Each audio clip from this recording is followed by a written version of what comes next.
i benvinguts a un programa més de Tot Seguit, que abans de res deixem engegar la llum perquè si no es farà fosc i no hi veurem. Avui la veritat ha sigut una setmana tranquil·leta. Tema important, Crims ens va robar el Tot Seguit. És veritat, és veritat. Pels que estiguéssiu mirant el programa, quan fan la típica pausa de mitja part, van dir, tornem Tot Seguit. A veure què tenim. Avui anem... Què ha passat aquí? Un programa almenys d'aquesta temporada sortirà bé. Serà l'últim? Segurament. Ja sabeu que en aquest programa som molt fans de Crims, sobretot dels memes que sorgeixen, però sí que és cert que aquesta setmana va ser bastant intens i no dona peu a gaire meme. Però segueix sent notícia per un programa que encara no s'emet, i és que gràcies a Crims s'ha resolt, si més no, la identitat d'una víctima. I res, em sembla fascinant que a través d'un programa de televisió, que encara que sigui un programa de televisió segueix sent periodisme d'investigació, s'han posat en contacte amb un altre programa similar a Crims, però austríac, per intentar cercar aquesta noia sense identificar, i ells han aconseguit saber qui era. Això també va passar, no sé si ho recordeu, amb el programa de l'Helena Jovany, que el cas estava tancat, estava a punt de prescriure, però clar, gràcies a fer el programa van donar visibilitat i van captar firmes i tal, o sigui que més enllà de ser un programa d'entreteniment, la bona feina que fan en aquest sentit. Realment el que ens entreté és la investigació que duen a terme. La següent notícia, va sortir aquesta fotografia el dijous passat, crec que n'ho vam mencionar, tracta de Sagitari A, asterisc, que és el forat negre que hi ha al mig de la Via Làctia, i se li va aconseguir treure una foto. No direm gaire cosa més perquè seria un spoiler. I per últim, una notícia d'ultimíssima hora, això va sortir ahir. Ultimíssima hora, va sortir ahir a la nit, no? Però és bàsicament la notícia que el Jaime Lorente és el que s'anava a pagar amb el Jagger, i per motius de contracte, la sèrie que deu estar fent, doncs diuen no pots pagar-te amb altra gent que et trencaven la cara, doncs va haver de dir que no.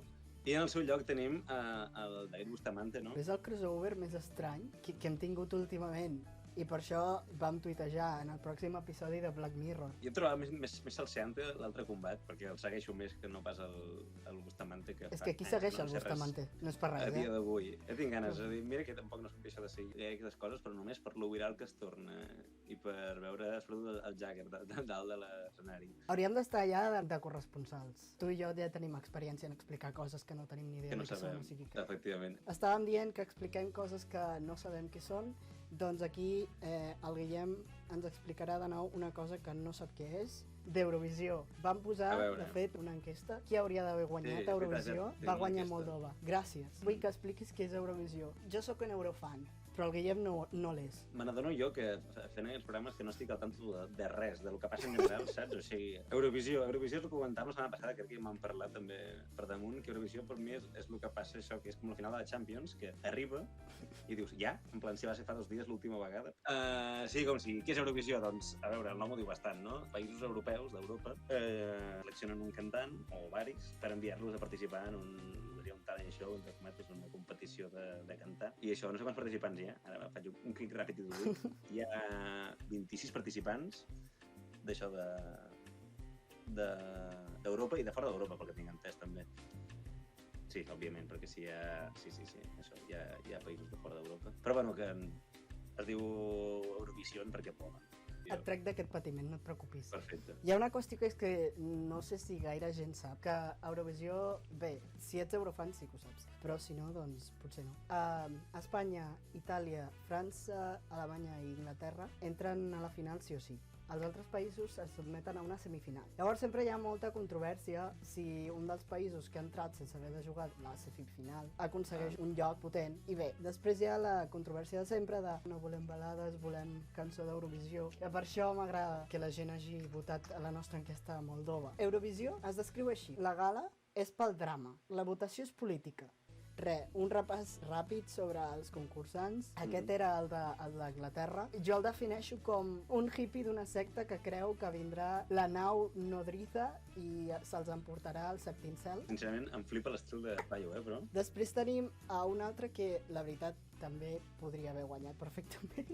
Aquest d'aquí també he vist molts memes. Sempre cal confiar en els del nord, Finlàndia, Noruega i tal, i els d'Europa de l'est, perquè són els fidels a l'esperit de l'Eurovisió. Després d'això no tenim l'espanyola, que era Chanel, que es va quedar al tercer lloc. Sé que hi ha molta controvèrsia pel vestit, per si estava com una mica fent l'estil de la Rosalía i no sé què, no sé quantos. Mhm. A continuació tenim a Ucraïna, ara entendreu per què no estic enfadat. Vaig veure memes d'això sobre que semblaven, i efectivament ho semblen, rentadors de cotxe. Tarat. Els túnels de rentat, Jo al principi vaig dir que semblaven fragones, però no, tens raó. És una combinació de música folk i rap. És una cançó eurovisiva. O sigui, jo entenc, no?, perquè la gent està enfadada, perquè han votat perquè han votat el que sigui. Però és una cançó eurovisiva i la posada en escena també. I per últim, Moldova, no he trobat GIF, però els havia de posar, perquè són els herois de la nit. Van rescatar, o sigui, va ser balada, Moldova, i jo ja estava feliç. Realment va ser folk,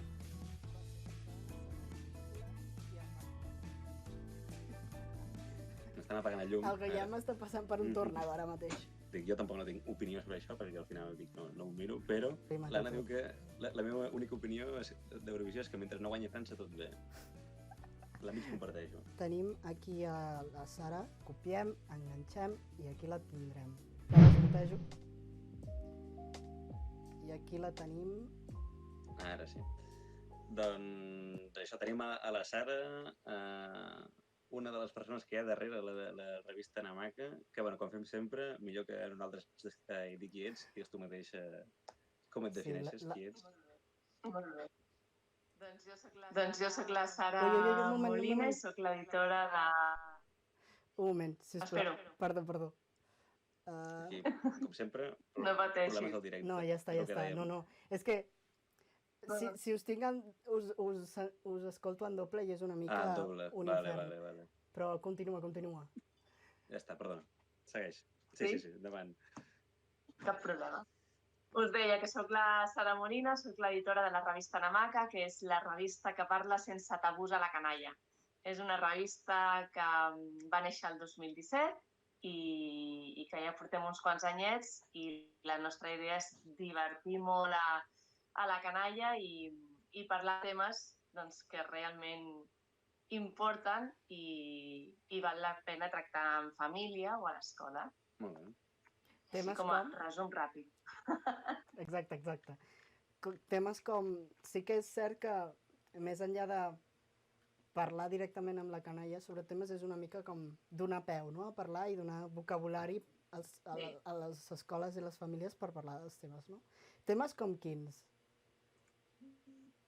Doncs parlem de diversitat de cossos, de sexualitat, de consentiment, de canvi climàtic, malbaratament alimentari, diversitat familiar, mort... Us estic dient temes que no han sortit encara, però sortiran.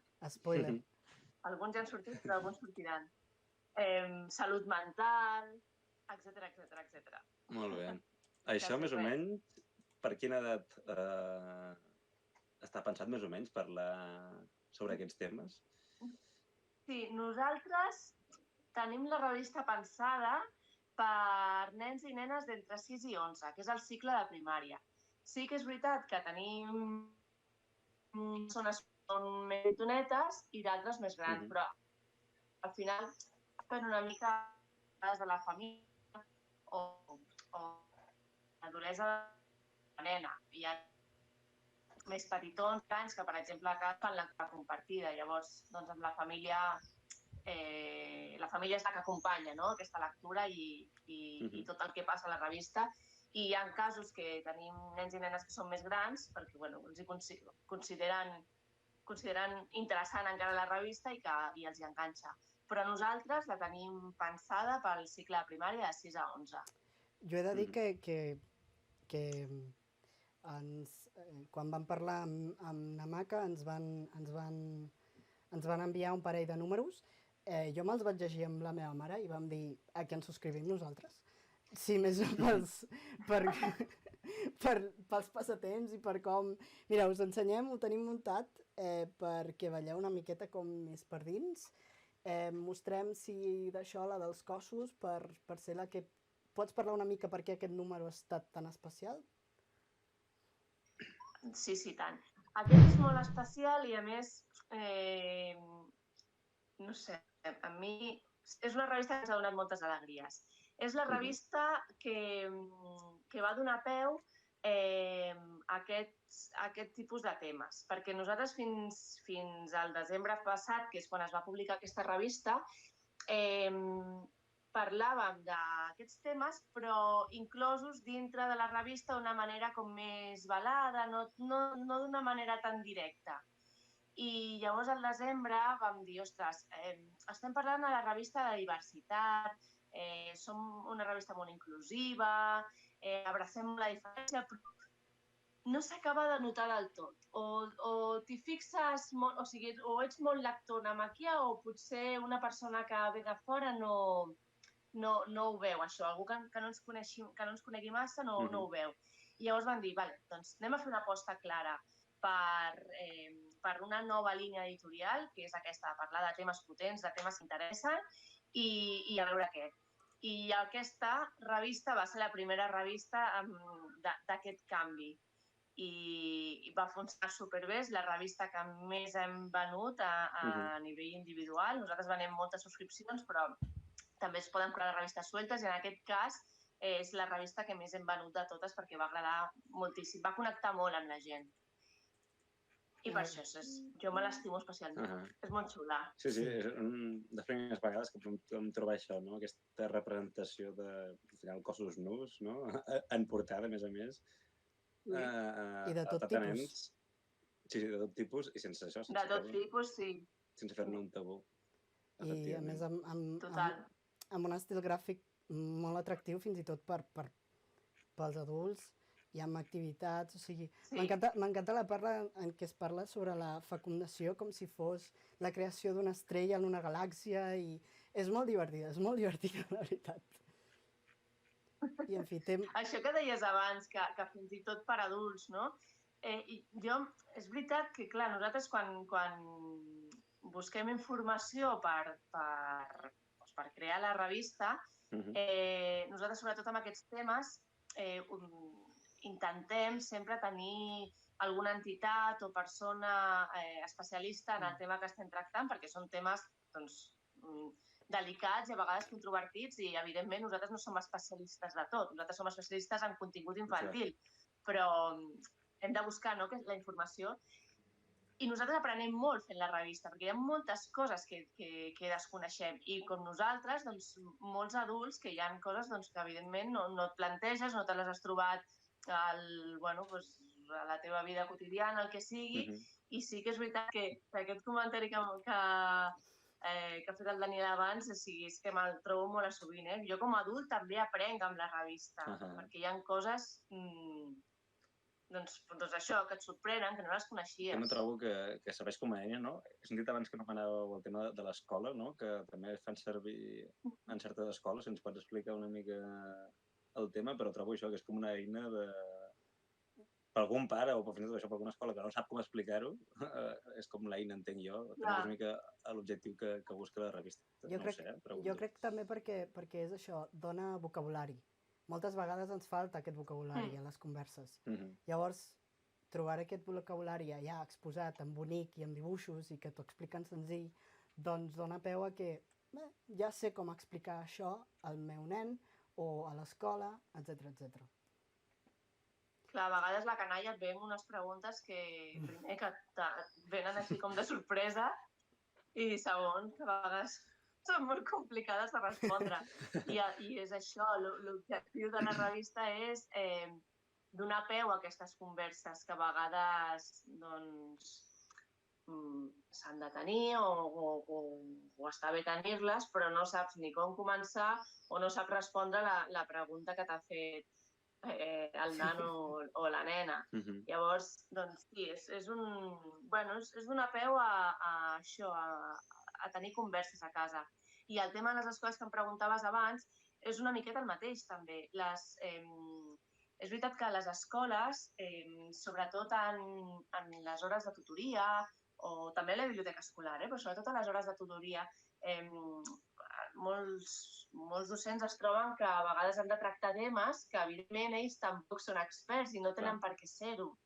I la revista els ajuda també a parlar de temes que passen a l'aula, perquè l'aula al final és un reflex de la societat, i no saben com fer-ho i tampoc poden fer-ho en segons quines classes que han de donar literatura literatura o llengua o matemàtiques o qualsevol altra assignatura.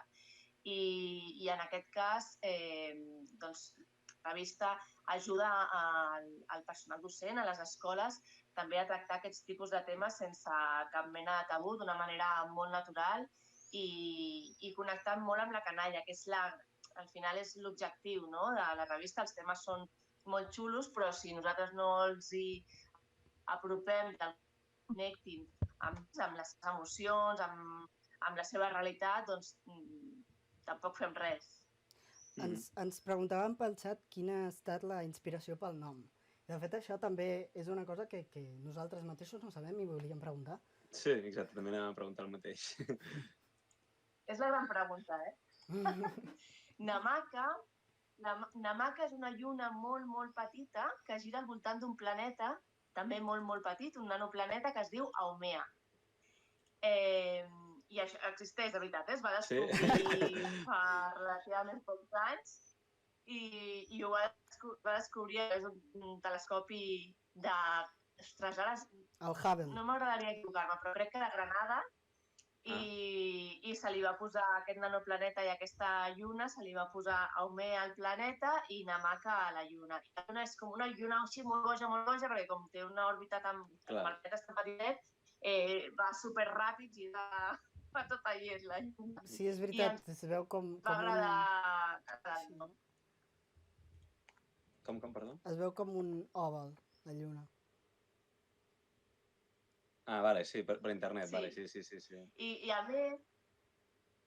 Sí. És un... Sí, el planeta així també, el planeta és com una mica ovalat també i la lluna també és una mica... És molt curiós. I a més, investigant, Namaka és també la deessa de la fertilitat i dels nens. O sigui que genial, no? En aquest sentit. En la mitologia hawaiana. O sigui que estava tot una mica lligat. Molt bé. I Haumea, que és el nom del planeta, nosaltres el vam agafar per convertir-lo en el nom de l'editorial que hi ha darrere de Namaka. O sigui, nosaltres som Haumea Edicions, que editem la revista Namaka. Molt bé, vale. Doncs això ara tot té sentit.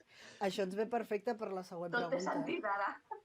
Ens ve perfecte per la següent pregunta. Ens has dit que funcioneu a base de subscripcions o també de comprar les revistes individuals. Això a nosaltres ens interessa preguntar-t'ho perquè ho feu tot de manera sostenible, amb paper reciclat, amb tintes naturals, sense plàstics. Clar, això és molt car de fer, no? Com ho heu aconseguit? Arribar fins al número 30 i ja està planejant més? I quina és la història, més o menys, de com... Doncs, mira, nosaltres vam néixer d'un crowdfunding. Vull dir, vam néixer de la manera més petitona que es pot néixer i demanant, crec que eren 6.000 euros per poder editar el número 1. Ja veníem d'una revista pilot, una revista que vam fer de com ens imaginàvem que seria, que va funcionar prou bé, la vam distribuir per algunes llibreries de diversos punts de Catalunya i va funcionar molt bé i llavors ens vam atrevir a donar el pas. En aquell crowdfunding vam conèixer els nostres socis, que és l'empresa Som Docents, Projectes Educatius, que és una empresa que ofereix cursos per mestres, bàsicament, cursos online. I a partir d'aquí ells es van convertir en els nostres socis, això ens va ajudar a tenir una certa musculatura econòmica i empresarial i després els nostres socis diguéssim que van acabar absorbint, quedant-se amb Haumea Edicions i podem continuar no només gràcies a ells, sinó també a la tasca que fem de, sobretot, vendre subscripcions i a través de la publicitat, que és una segona font de finançament que tenim, que també és molt important. És veritat que la revista té al voltant de 36 pàgines, depèn de l'edició, variem una mica el número de pàgines, però 4 amunt, 4 avall. I a la revista com a màxim surten 6 anuncis, no molt més. I sempre intentem que sigui publicitat que aporti valor a la persona que ens està llegint. Però és una font de finançament molt important i que també intentem cuidar molt. Sí, aquí estic posant un exemple d'anunci. Solen ser pues, museus o coses culturals, esdeveniments i coses així. Sí. Que bé, ja entra dintre de... Correcte, sí. Estic també, vulguis o no, suposo que dirigides a infants. Doncs no nego, perquè jo també treballo de monitor, no nego fer ús de la revista, Molt bé, això m'agrada. No, sobretot això, per parlar temes d'aquests tabús, que n'hem parlat una mica, no? Però quins creieu això que han sigut els temes aquests més difícils que altres revistes o no toquen, entenc que per la dificultat o per... Bueno, no sé, suposo que hi ha 1000 motius, no?, per fer-ho o no fer-ho. Suposo que també hem parlat una mica que l'inicial ha sigut el tema dels cossos, però suposo que no es queda aquí. No. No, a més, jo crec que hem agafat una línia que ens està funcionant molt bé, per una banda, i ens està funcionant molt bé perquè hi ha una necessitat, al final. O sigui, hi ha la necessitat d'oferir recursos a la canalla per poder treballar aquest tipus de temes. Llavors, bé, jo crec que és un encert, ens diferencia molt de la competència. Sí que és veritat que altres revistes segurament toquen aquests temes en alguna secció en concret i potser no ho fan perquè és una qüestió de línia editorial, que cadascú agafa la seva línia. Clar. Però, en tot cas, per part nostra, del que jo puc parlar, nosaltres estem supercontentes amb aquest canvi a nivell de contingut i a més és que te n'adones que és molt més gratificant a nivell professional, més enllà de la repercussió econòmica o en vendes, que està molt bé, som una empresa i hem de vendre, evidentment, però no és així. Però més enllà d'això, ostres, jo crec que fem una tasca social que és important i jo em sento orgullosa de formar part de tot això. O sigui que, no sé, per mi... Al final del dia, jo crec que això és el més important, saps? Sentir que estàs fent una cosa, al final, suposo que el rerefons seria això, com millorar la societat, no? Que els nostres nens surtin més preparats a la vida, vaja, entenc. Clar. Mentre els vas entretenint, no? També perquè veig això que hi ha les tires còmiques i entreteniments de més tipus jocs. Clar, sí. Hi ha algun... Disculpa. Digue'm. No, tu. Què anaves a dir? No, que m'ha fet pensar també que al final, quan estàvem amb els altres temes, que eren temes també que estaven molt bé, i que ja us dic, tocàvem aquests temes d'una altra manera, però també els tocàvem. Però tractàvem temes com els dinosaures, la dansa, la música, que sí, que són temes que els dinosaures connecten molt amb els nanos, és uns temazos. Però, ostres, quantes coses sabem ja dels dinosaures, no? Bueno, segurament podem conèixer moltes més coses, però a nivell també de creació de continguts, en aquest moment és la revista en blanc i dius, vale, ara per on començo, o de què parlaré, que comences a fer pluja d'idees, que comences a parlar amb gent, que tens entrevistes, que fas una mica de recerca, que parles amb els col·laboradors, etc. Ostres, doncs, jo què vols que et digui? M'ho passo molt millor fent aquests temes, que aprenc moltíssim i ho aplico a la meva vida privada també, que no amb altres temes que tocàvem abans. Que també ara, una pregunta també dels inicis, clar, això ho teniu pensat des d'un principi, que pel que entenc no, perquè estàs dient que ho vam com introduir una mica més a meitats, però també això, una mica als inicis de la revista, què és el que volíeu fer? Volíeu fer això o ha sigut una mica també transformat al llarg del temps, que ja ho has comentat una mica, però... Sí i no. O sigui, nosaltres, quan vam néixer, ens definíem com la revista infantil més divertida i salvatge. Que això ja diu molt. I perquè la part lúdica de la publicació sempre ha estat, i el tema del salvatgisme també. Entès com a salvatge, El doncs, tema dels... el divertimento, sí, animalades, coses que fan riure, si haig de parlar de caca, parlo de caca, vull dir, sense gaires tabús, tampoc. I és veritat que al principi, clar, va començar el 2017, ara farà 5 anys, tampoc, o sigui, no és una barbaritat de temps, però sí que és veritat que en 5 anys una empresa pot evolucionar moltíssim. I a vegades teníem converses, no?, amb la redacció de dir, ostres, estaria guai parlar de sexualitat, però potser ho plantejàvem com un desig i no ens acabàvem d'atrevir a fer-ho. No sé per què ben bé, no sé per què. Però ara és com, no sé, ha sigut com una revelació. No, la gent està demanant això, cada vegada hi ha més gent que sobretot famílies, escoles, que estan preocupades per parlar o que estan preocupades, això sí, per parlar de temes que a vegades costa tractar i que no saben com fer-ho. Llavors vam dir, ostres, ens hi tirem de cap i sí, la resposta és, jo crec que ens diu, o sigui, la resposta de la gent és sí, l'heu encertat, vull dir, jo és que estic molt contenta amb el cap. Sí, Es nota. Sí, es nota que em parles. I això que dèieu, que vosaltres també l'utilitzeu i els adults també l'utilitzen i tot això que estaves dient ara, crec que es reflexa superbé en el tema que tracteu de la gestació i la llet materna i tot això, que també va ser amb... Surten pits a la revista. Sí, també va ser amb... Instagram no. Això anava bé, anava a fer justament la comparativa aquesta. Sí. No, i surt tot el primer, el segon i el tercer trimestre, informació que segurament jo tampoc sé, sent adult. Sí. I després parleu de la llet materna i això va ser una de les col·laboracions que vau fer amb l'ACTAP, que també és una gran aplicació que ha revolucionat molt aquest tema. Són temes que els adults necessiten, perquè ens faltava el vocabulari, no? Sí, la revista al final es nodreix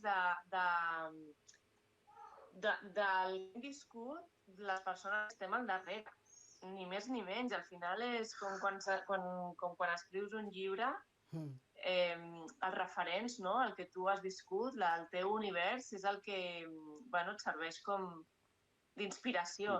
Jo vaig ser mare fa 3 anys, relativament molt poc, i em vaig trobar que no tenia ni idea de res, que tot eren mites, que tot era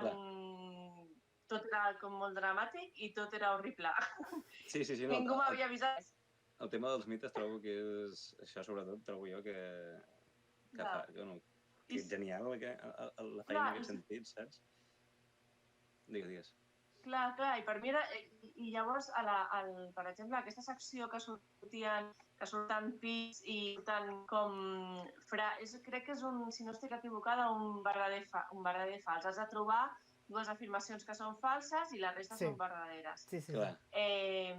Doncs són coses que, evidentment, una nena o un nen de 6, 7, 8 anys no és una informació que després utilitzi cada dia, però si li queda alguna cosa, el dia que decideixi si vol o no vol, però que decideixi tenir fills, doncs potser hi ha una cosa que li sona i li dona per dins. Llavors, i que com a curiositats és supercuriosa aquesta secció. O sigui, les 2 que són falses, jo estic convençuda que la majoria de gent nosaltres fallaríem. Es pensa que són les verdaderes i les que són verdaderes es pensa que són falses. A veure, és que està al revés, Vinga, a veure. I em costa, sí, la de que la mida dels pits equival a la quantitat de llet. Dels pits?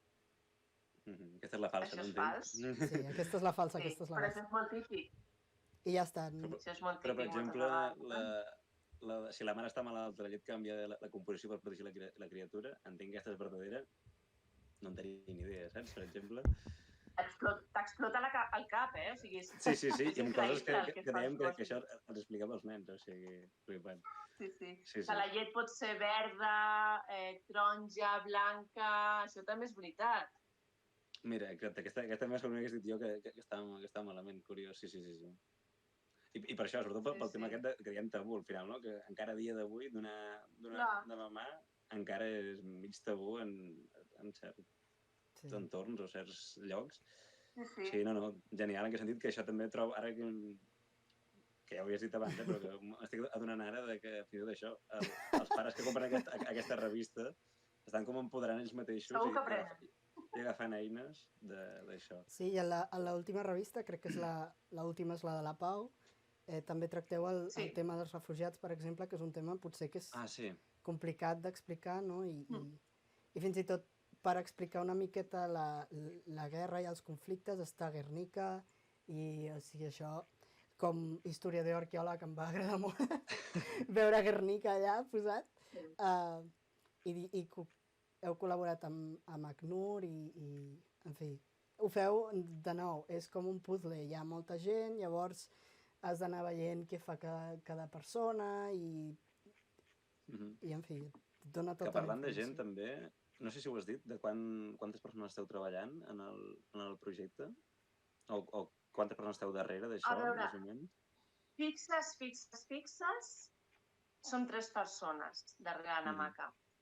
Però, si contem col·laboradores, il·lustradores, perquè a més gairebé tots som dones, ens podem anar a 20-25 persones. Sí. Trobo superimportant, suposo, això, que el fet que sigueu dones encara li dona més perspectiva de gènere, no? Sí, segurament. El contingut, saps? O sigui... No és una cosa feta a propòsit, però sí que és veritat que... Sí, jo diria que no és casualitat, tampoc. Ha anat sortint així. Sí. Em refereixo que sempre és això, aquests temes, per desgràcia, no? En plan, no és una cosa que vulgui posar valor, sinó al revés. Però això, que són temes que no es tracten tan sovint en entorns masculins, però ho trobo genial. No sé. Així per curiositat, dels temes que heu tractat o tractareu, quin creus que ha estat el més difícil de plasmar? Perquè jo entenc, en la meva línia de fer contingut audiovisual i tal, és una mica el món de lo visual, no? És molt difícil a vegades plasmar coses, sobretot si es tracten de coses que molt fàcilment pots anar a un to molt seriós i evidentment la revista és tot el contrari. Com ho feu o quin ha sigut un desafiament així d'alguna cosa per explicar alguna cosa molt seriós però que encara fos divertit o... Això ja per consell, un consell per mi, sisplau.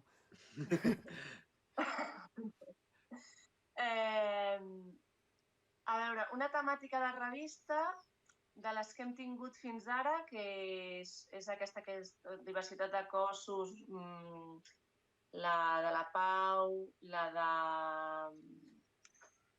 ho diré, el canvi climàtic... Jo diria que la de la diversitat de cossos, per una qüestió que era la primera, i dintre de la diversitat de cossos, una secció que es diu El laberint de la Jana, que parlem d'una persona transsexual. Aquesta secció va ser molt difícil de plasmar, perquè primer, perquè nosaltres, com a persones adultes, també estem aprenent moltes coses de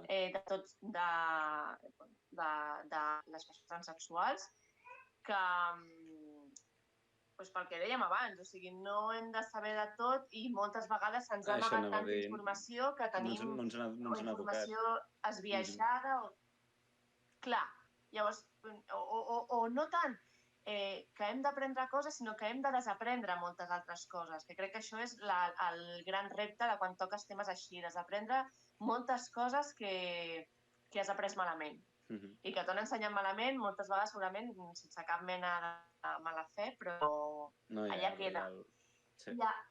Sí, i aquella secció, clar, no és una secció superdivertida, no puc dir que sigui la secció més tronxanta ni molt menys, però sí que volíem fer explicar la història de la Jana, una nena que neix amb penis, i que hi ha nens que tenen penis i nenes que tenen vulva i persones que no se senten ni nens ni nenes.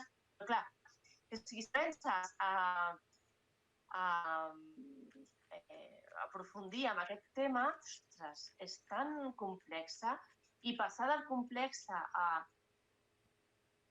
una cosa no simple, però que s'entengui d'una manera senzilla i no posar el cap com un timbal a la canalla, perquè al final a ells els has d'explicar coses en el seu llenguatge, per entendre, o sigui, al seu nivell.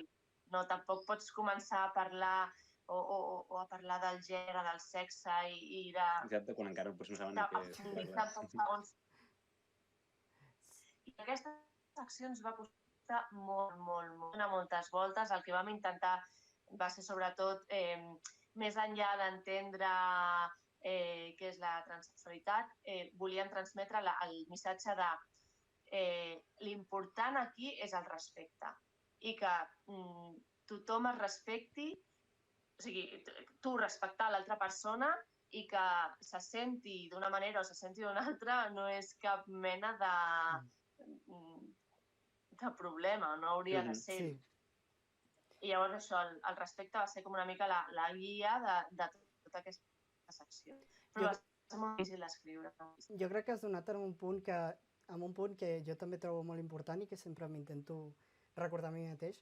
Quan fas qualsevol projecte audiovisual o de qualsevol cosa en grup, això ho has d'aprendre ràpid i també serveix per la vida en general. I és ser bon alumne. Si vols ser professor, si vols ensenyar coses, si vols explicar coses, primer has de ser bon alumne tu i deixar-te ensenyar. I això pot semblar fàcil, però és molt difícil de fer, perquè és deixar l'ego a una banda i dir, vale, no sé res. Sí, totalment. No sé res, explica-m'ho. I està obert a que alguna persona et vingui i et digui, això està malament, i tu dir, per què? Vull arreglar-ho. Crec que és... No, i que com a Digues. Com a comunicadors anava a dir que és que picarem la pota, evidentment, o sigui, és molt fàcil equivocar-se i tenim dret a equivocar-nos, però sempre i quan el respecte estigui per davant de tot, o sigui, al final em puc equivocar perquè, bé, o he interpretat mal la informació o ho he entès malament o el que sigui, però no perquè hi hagi una falta de respecte o una falta de considerar un col·lectiu o cap a una persona. Sí, això ho deia un professor meu. Això també és important. Això ho deia un professor meu, que és igual com fer una pel·lícula, un documental o el que sigui, dues persones l'interpretaran de maneres diferents. Llavors, per molt que sigui la teva intenció, la teva intenció no serveix de res. Un cop el producte està fet, la teva intenció no serveix de res. Això és veritat. Això és veritat. Això té tota la raó. Per això també cal, doncs això, el que has dit, doncs fer-ho des del respecte i en qualsevol cas, doncs ja està, no passa res. Doncs... Clar, no com... Digues. No, anava a dir que tu estiguis convençuda, no?, del que has fet i que ho has fet amb amor i amb respecte i al final ja està. Doncs ja són les 9 avui. Sí. És el programa d'1 hora que dura 1 hora. Avui anem bé. Hi ha qualsevol cosa que quan nosaltres et vam dir vingues al programa, hi ha alguna cosa que deies, uah, això ho haig de dir, aquesta és la meva oportunitat, doncs hi ha res que vulguis anunciar. Jo crec que hem parlat de temes molt interessants i us haig de dir de temes que moltes vegades quan fem entrevistes no em pregunten i m'ha fet molta il·lusió parlar, no sé, aprofundir amb coses que a vegades no tens peu a aprofundir. O sigui que jo estic superfeliç. Nosaltres encantats que ens diguis això, doncs. Sí, la veritat, a nosaltres ens fa encara més il·lusió. Així que, ja sabeu, si us convidem a tot seguit, veniu. Us ho passareu bé, parlarem de coses interessants. Com que passa per aquí, que s'ho passa bé, per tant. Jo us ho recomano. Acabo de passar pel xat l'enllaç de la revista, Sí. de la web. Allà us ho trobareu millor, però a part perquè fer un cop d'ull, doncs això, si voleu Sí. subscriure També enviar números... també allà tenen teniu. Twitter, que tenim aquí molts usuaris de Twitter, també els podeu seguir a Twitter. Namaka també. Doncs moltes gràcies. Nosaltres ja plegarem, que volem complir amb l'horari per un cop. Sí, per un dia que ho fem bé. Per un dia que volem fer bé. Moltes gràcies. Moltes gràcies, Sara, per venir i parlar amb nosaltres. I a l'equip sencer A vosaltres, de veritat. a l'equip sencer de Namaka per des del primer moment ser tan obertes amb nosaltres i per fer-ho tot molt fàcil. A la resta ja ho sabeu, la setmana que ve ens veiem. Digueu, Guillem, va. Ens veiem tot seguit. Així m'agrada. Doncs un momentet, que us poso la musiqueta. Ja sabeu, això no us deixarem sense musiqueta i sense res. Ara sí, tot seguit la setmana que ve ens veiem i parlarem de més cosetes. Adéu a tothom. Vagi molt bé. 悲しく包ん